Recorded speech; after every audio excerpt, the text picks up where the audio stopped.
ফজরের সালাতের পরে ঘুমালে রিজিক কমে, এই মর্মে দলিল সহ ব্যাখ্যা জানতে চায়।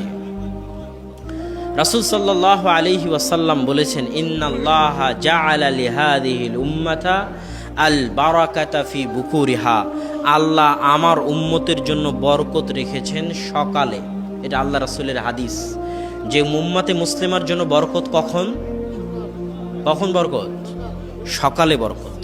আর ইবনুল কাইয়িম রাহিমাহুল্লাহ বলতেছে, যিনি ইমাম ইবনে তাইমিয়ার ছাত্র, ইবনুল কাইয়িম কার ছাত্র? ইমাম ইবনে তাইমিয়ার ছাত্র।